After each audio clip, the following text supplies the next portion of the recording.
In this example, we're asked to find the reference angle when our angle theta is 300 degrees. First step, well, I'll always draw it. Here I have 0 degrees, 90 degrees, 180 degrees. Hopefully this is becoming second nature to you, all the way to 360 degrees. If my theta is 300 degrees, clearly it must be an angle in quadrant 4 because 300 degrees is greater than 270 degrees down here, but it's less than 360 degrees. That's how I'm figuring out that this angle must be quadrant 4. And so if I'm going all the way to 300, but I'm short of 360 by 60, now, do you really need to do this? I imagine you could do that in your head and say, well, that angle must be 60 degrees. So what are we finding? Well, this here, theta prime, is 60 degrees. Now, why does that help us? Because if we make a unit circle here, we know across from 60 is root 3 over 2, and adjacent is 1/2. But if we're going to this point, we're going over x 1/2, and then we're going down root 3 over 2. Please be careful. That's got to be negative because we're going over and down. Notice the hypotenuse, like the reference angle, is always positive. What's the advantage of this? Well, once you have this little picture here with your reference angle, you can put your baby blue eyeballs looking through the reference angle, and from this angle's perspective, this is opposite, this is adjacent, and that's the hypotenuse. So you could find sine, cosecant, cosine, secant, tangent, cotangent, any of the 6 trig ratios once you have this picture. We'll use theta prime to find the ratios for theta. Find the reference angle. Theta equals 2.3. Now, in my experience, there's a certain percentage of students who panic when they see this. They start asking me, hey, wait, if it's 2.3, isn't that in the first quadrant? Yeah, but it doesn't say degrees. So we have to assume that 2.3 is radians. Remember that 1 radian, notice how coy I am putting that in parentheses, because radians really are unitless, is about 57 degrees. So that's about, I do these little shaky equal signs. But that's not a great equivalency because it's about. We do know that pi radians is exactly 180 degrees. So if I have my XY chart here, my coordinate plane, if this is pi radians, well, then that's about 3.14. Certainly it's accurate to the hundredths place. If I do 3.14 divided by 2, I get about 1.57.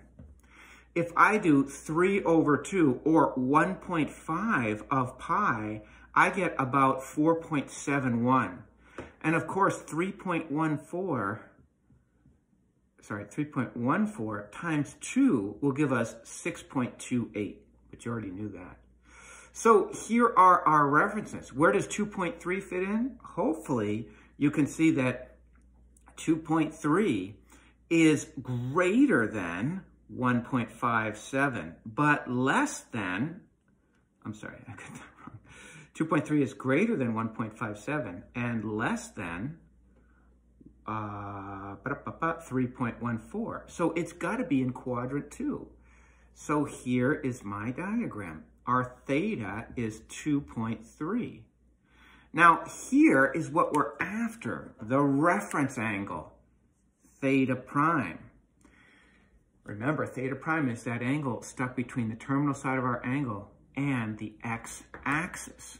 So if we know that this is 2.3 and this full angle is pi, then that means our reference angle is 3.14 minus 2.3. So our reference angle is going to be about 0.84. Sorry, Now, 0.84 is about 84% of 57 degrees, if that helps you at all. And remember what we're doing here. Once we find that theta prime is 0.87 radians, we're going to put our cobalt black eyeballs looking through theta prime, and we use theta prime to find the trig ratios for theta. Now, this could be a unit circle. I can make that 1, but I still need my calculator to find out these other sides because this is not part of one of my 30, 60, 90 or 45, 45, 90 triangles.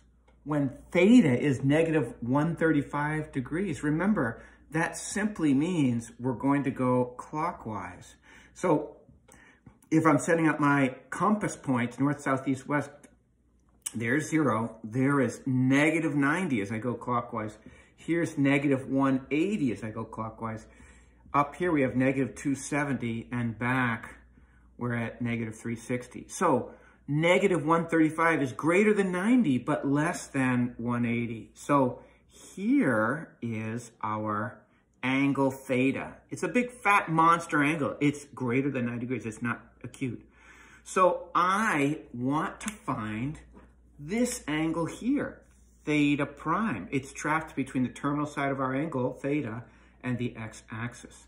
So I'll take my final, which is negative 180 minus negative 135. And that'll give us negative 45 degrees. Oh yeah, but I'm gonna take the absolute value of that because we always report this angle as positive. So this is 45 degrees in here, and we can see that we're gonna put our eyeballs looking through theta prime.